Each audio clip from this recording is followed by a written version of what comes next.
اور تو سامعین گرامی قدر، سب سے پہلے میں برادر عزیز کاشف بھائی کا، یاسر بھائی کا، اور اگر میں نام لینا شروع کروں تو اللہ کے فضل و کرم سے ساری مسجد میرے رشتہ داروں سے بری گیا۔ خالد بھائی بیٹھے، عامر بھائی بیٹھے، ساجد بھائی بیٹھے، شیخ احمد صاحب بیٹھے۔ میں آپ سب کا تہہ دل سے شکریہ ادا کرتا ہوں کہ آپ ہماری کال کے اوپر اتنے مختصر سے وقت میں سب یہاں پر تشریف لے آئے۔ علامہ احسان الہی ظہیر شہید کا اس علاقے کے ساتھ جو رشتہ ہے، جو تعلق ہے، آپ سب جانتے ہیں۔ انہی گلیوں میں، انہی کوچوں میں کھیل کر وہ جوان ہوئے، وہ ادیب انسان، وہ ہزار دماغوں کا ایک انسان جانے کہاں کھو گیا ہے۔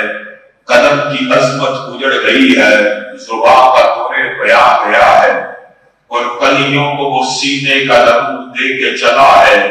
صدیوں اسے گلشن کی فضا یاد کرے گی، اور جو رکے تو کوہے گرا دے ہم، جو چلے تو جا سے گزر گئے۔ رہے یار ہم نے قدم قدم، تمہیں یادگار بنا دیا۔ کیسا یادگار بنایا کہ آپ کا بھائی، آپ کا بیٹا، آپ کا دوست ان گلیوں سے گزرتا ہوا آج مدینہ کی گلیوں کو کراس کرتا ہوا جنت البقیع کے اندر جا سویا۔ اس وجہ سے بقیع میں یہ جگہ ملی، اس وجہ سے یہ اس وجہ سے یہ اعزاز ملا، اس وجہ سے یہ مقام ملا۔ میں سب کے دل سے یہ بات سمجھتا ہوں کہ ان کی زندگی کے بہت سے گوشے ہیں، لیکن 10,000 صحابہ سے زائد قبروں کے درمیان دفن ہونا، یہ عظیم الشان سعادت اگر انہیں ملی ہے تو اس وجہ سے ملی ہے کہ انہوں نے امی عائشہ کے دوپٹے کے تحفظ کی جنگ لڑی ہے، انہوں نے سیدنا عثمان کی حیا کی جنگ لڑی، انہوں نے سیدنا فاروق کی جنگ لڑی، انہوں نے سیدنا ابو بکر کی جنگ لڑی۔ میرے بھائیوں، آج پھر یاسین قادری نامی ایک ملعون شخص نے سیدنا عثمان کی توہین کی ہے، اور گلی گلی، شہر جہر، نگر نگر، کوچا کوچا، کریا کریا اہل سنت کے دل اس کی گستاخی سے زخمی ہیں۔ میرا اور آپ کا کردار کیا ہونا چاہیے؟ ہمارا اور آپ کا کردار تو یہ ہونا چاہیے تھا کہ جب حیدرآباد کے اندر ایک ملعون نے حضرت عمر کے پتلے کو جلایا تھا تو ہمیں نیند نہ آتی، ہم سوتے نہ۔ وہ عمر کہ جس کی ضرب نے مسجد اقصی کو آزاد کر دیا، اس کے پتلے کو جلایا گیا، اور میں اور آپ سکون کی نیند سوتے ہیں۔ آج اس بدبخت یاسین قادری نے توہین کا ارتکاب کیا، میرے اور آپ کے ضمیر کے اوپر اور کان کے اوپر جوں نہیں رینگتی۔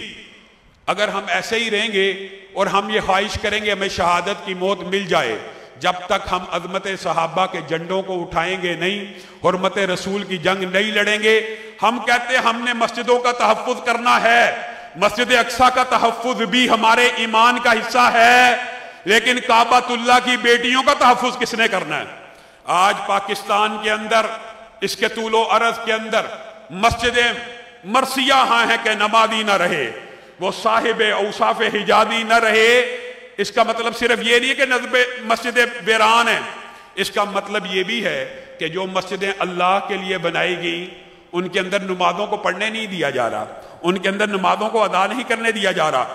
صرف ضلع سیالکوٹ کے اندر یہ جوید گرایا صاحب، نصیر بھائی، عدیل بھائی، یہ جمعیت اہل حدیث سٹی اور ضلع گجرانوالہ کے ذمہ داران سے آپ پوچھ لیجئے، یہ ساجد بھائی بیٹھے ہوئے مرکزی جمعیت کے ایک امیر ہیں، ان سے انہوں نے رابطہ کیا، ایک مسجد کو ادھر سیالکوٹ ضلع کے اندر بند ہوئے 2 سال سے زائد عرصہ ہو چکا ہے، کھل نہیں رہی۔ کس نے کھلوانی ہے؟ مسجدیں بند ہیں، علماء کے اوپر پرچے کٹ رہے ہیں، علماء جیلوں کے اندر جا رہے ہیں، آپ پھر بھی غفلت کی نیند سوئے رہے۔ کسی کے پاس چلے جائیے، مسجد کھلوانی ہے جناب، وہ یار مسجد کھلوا کے کیا کرنا ہے؟ وہاں پہ اذان نہیں ہو رہی، وہ یار اذان کے بغیر پڑھا دو۔ وہاں پہ جمعہ نہیں ہو رہا، جمعہ پڑھانا کون سا ضروری ہے؟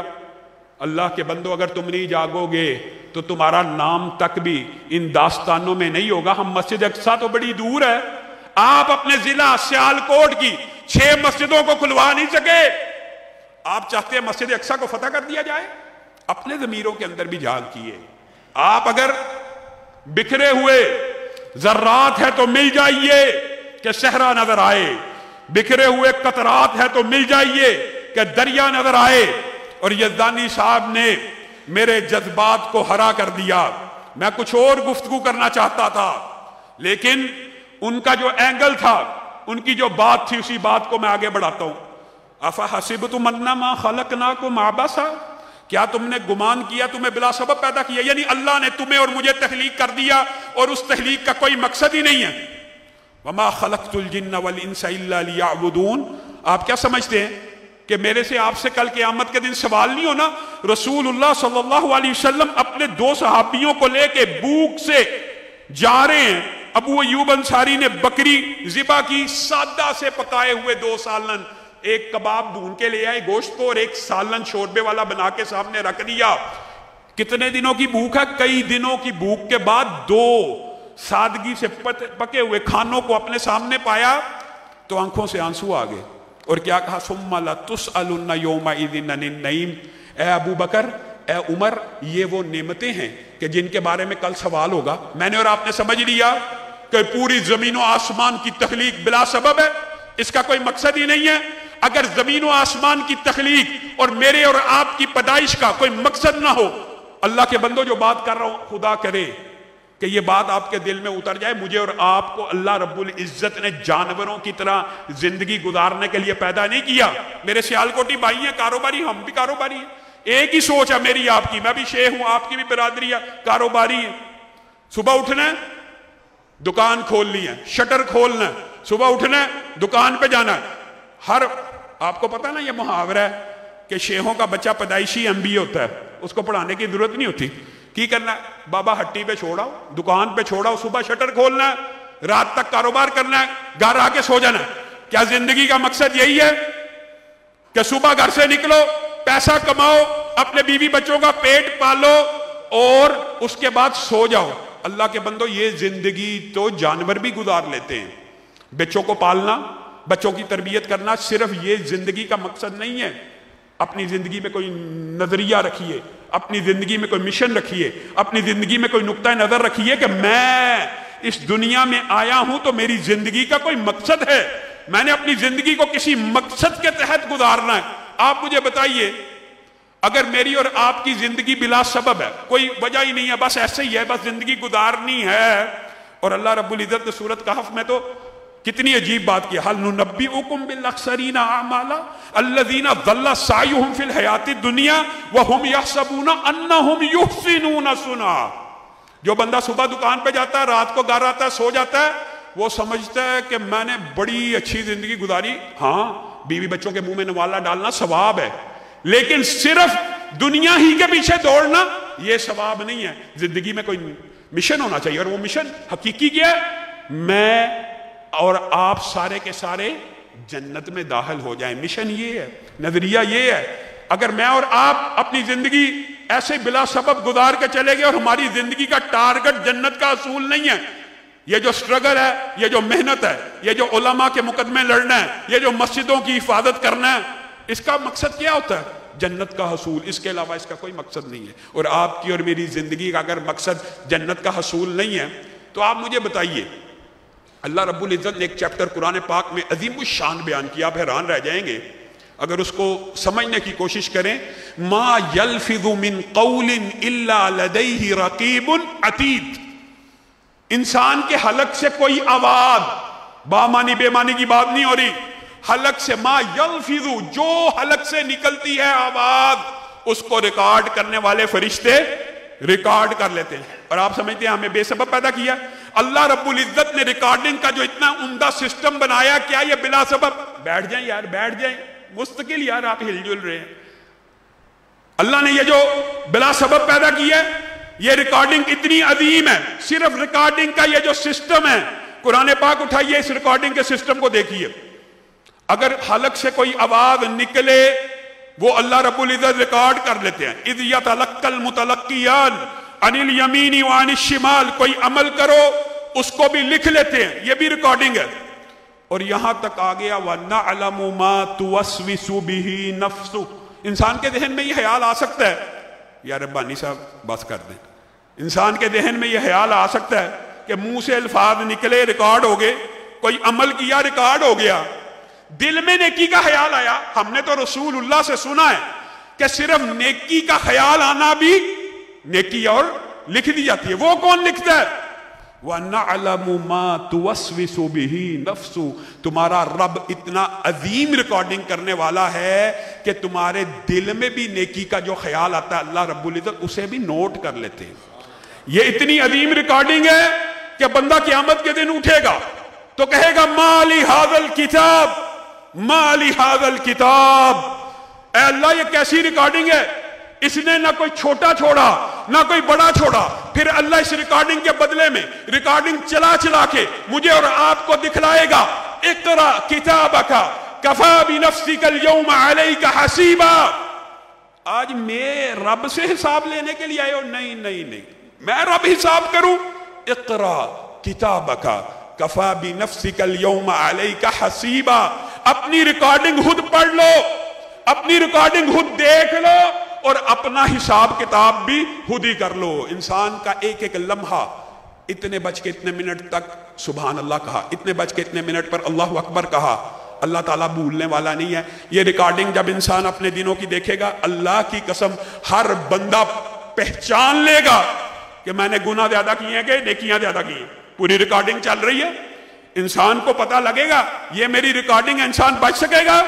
اللہ نہ کرے، اللہ نہ کرے مجھ میں سے اور آپ میں سے اگر خدا نہ خواستہ، اے اللہ اس پوری مجلس کو جنت الفردوس میں داخل فرما، اور اگر کوئی یوم کتابت تقدیر میں جہنمی اللہ لکھے اس کو بھی آزاد فرما۔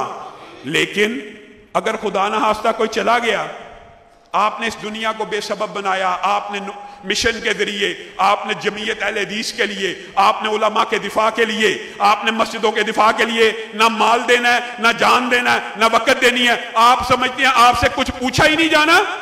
آپ سے پوچھا جانا ہے۔ اگر خدا نہ خواستہ آپ میں سے کوئی شخص یا میں کہنے والا یا سننے والوں میں سے کوئی اگر ادھر چلا گیا، اللہ کی قسم بڑے خطرے کا باب ہے، بہت خطرے کا باب ہے۔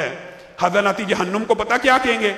ادعوا ربکم یخفف عنا یوما من العذاب، ادعوا ربکم یخفف عنا یوما من العذاب۔ جہنم میں جا کے انسان جلد جلی، نئی جلد جاگے، کلما نضجت جلودہم بدلناہم جلودا غیرہا لیذوقوا، تاکہ نئے سرے سے عذاب چکھے۔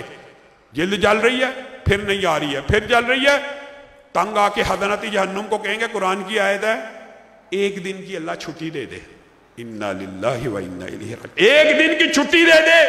عذاب بھگت بھگت کے تھک چکے ہیں، ہاتھ رکھتے ہیں ہاتھ جل جاتے ہیں، پاؤں رکھتے ہیں پاؤں جل جاتے ہیں، پانی پیتے ہیں معدہ پگھل کے باہر آ جاتا ہے، ایک دن کی چھٹی دے دے۔ فرشتے آگے سے کہیں گے حضرت جہنم کیا دنیا میں یہ بات نہیں تھی سنی کہ یہ واقعہ ہونا، آج سب سن رہے ہیں، کیا یہ ہو جائے گا؟ کیا پکارنے والے نے پکارا نہیں تھا؟ کیا دعوت دینے والے نے دعوت نہیں تھی؟ دی تھی۔ آج آپ کو میں دعوت دینے آیا ہوں، آئیے اس عظیم مشن میں جو علامہ شہید کا عظیم الشان مشن تھا اس کے ہم قدم ہو جائیے۔ دعوت پہنچ گئی تھی۔ فَادْعُوا وَمَا دُعَاءُ الْكَافِرِينَ إِلَّا فِي ضَلَالٍ، جائیے، آپ کی پکار کو نہیں سنا جائے گا، تھک جائیں گے۔ یہ بھی ایک طویل باب ہے، باب کو مختصر کروں گا۔ آج کی تقریب کے دلہا ہمارے ساتھ بیٹھے ہیں، ان کو وقت دیں گے، تھک جائیں گے۔ حضرت جہنم کو پکارا، جواب مل گیا، کیا کہیں گے؟ یا مالک لیقضی علینا ربک۔ مالک یہاں پہ مراد اللہ نہیں ہے بلکہ جہنم کا دروغہ ہے۔ یا مالک لیقضی علینا ربک، ہم نے حضرت جہنم سے درخواست کی تھی ایک دن کی چھٹی دے دو، چھٹی نہیں ملی۔ لیقضی علینا ربک، اب تو عذاب بھگت بھگت کے تھک گئے ہیں، رب کو کہہ دیجئے موت دے دے۔ پتہ نہیں مالک کتنے عرصے کے بعد جواب دے گا، انکم ماکثون، تم ہمیشہ زندہ رہنے والے ہو، موت کو ذبح کر دیا گیا ہے۔ تھک جائیں گے، عذاب بھگت بھگت کے تنگ آ جائیں گے، ایک صدا پکاریں گے، ربنا اخرجنا منہا فَإِنْ عُدْنَا فَإِنَّا ظَالِمُونَ، اے اللہ ایک مرتبہ اس جہنم سے نکال دے، ایک مرتبہ، 50,000 سال نہیں، 1,00,000 سال نہیں، 1 ارب سال کی زندگی دے دے۔ اور حکم کر اس 1 ارب سال کی زندگی میں سجدے سے سر نہیں اٹھانا. ربنا اخرجنا منہا فإن عدنا فإنا ظالمون. اللہ 1 سیکنڈ کی بھی کوتاہی ہوئی دوبارہ جہنم میں ڈال دینا. آج 60 برس کی عبادت نہیں ہوتی, آج 5 نمازیں نہیں پڑھی جاتی, آج حق کا ساتھ نہیں دیا جاتا کہ جی چودھری صاحب فلانے صاحب کے پاس عہدہ ہے, اقتدار ہے, اس لیے حق کا ساتھ نہیں دینا, اس لیے حق کے ساتھ نہیں چلنا. ربنا اخرجنا منہا فإن عدنا فإنا ظالمون. اللہ 1 مرتبہ نکال دے, اگر دوبارہ جہنم میں آ گئے تو پھر جو جی چاہے عذاب دینا. یہاں پہ مفسرین نے ایک عجیب بات لکھی. مفسرین نے کہا یہ جہنمیوں کا آخری مکالمہ ہوگا رب کے ساتھ. اللہ جواب میں جو قرآن میں آیا تھا اخسؤوا فیہا ولا تکلمون, شٹ اپ, آج کے بعد میرے سے کلام نہیں. اللہ سے کلام بھی نہیں کریں گے, آپس میں ایک دوسرے کو ملامت کرنا شروع کریں گے.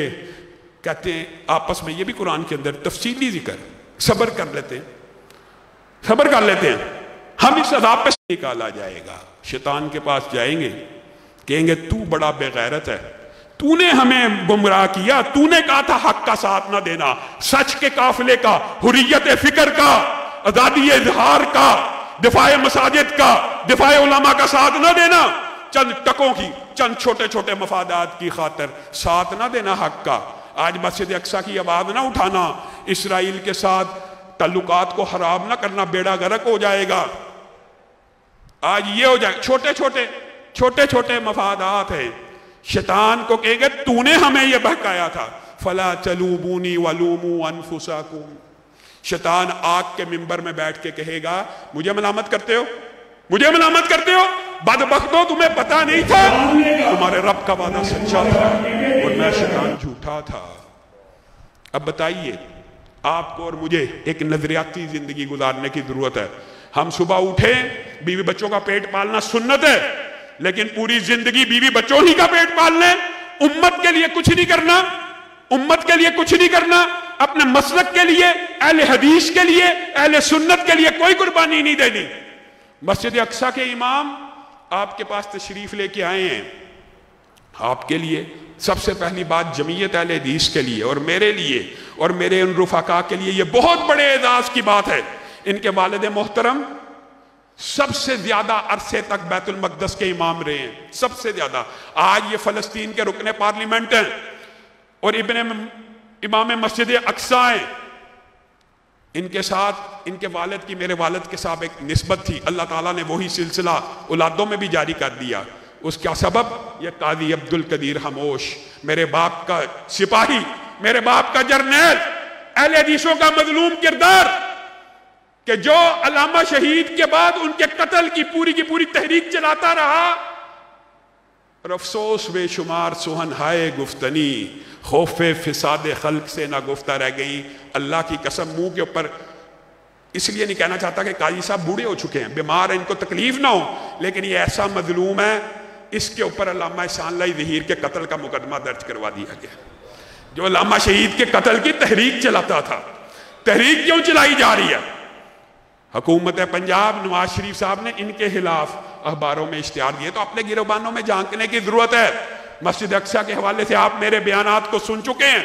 ہم امام صاحب ہی سے گزارش کریں گے کہ وہ اس قضیے کے حوالے سے مکمل اور مفصل بات آپ لوگوں کے سامنے رکھیں. میں ڈاکٹر ارشاد الحسن ابرار صاحب سے بھی درخواست کرتا ہوں کہ وہ آگے تشریف لے آئیں, تاکہ امام صاحب جو گفتگو کریں اس کی وہ ٹرانسلیشن ساتھ ساتھ امام صاحب کے وہ آپ تمام آڈینس کو کر کے دیں. آپ سب ساتھی امام صاحب کے آنے سے قبل ایک بھرپور طریقے سے ان کا استقبال کیجئے. میں کہوں گا اہلاً و سہلاً, آپ نے ہاتھ اٹھا کے کہنا مرحبا, اہلاً و سہلاً, اہلاً و سہلاً, اہلاً و سہلاً, اہلاً و سہلاً.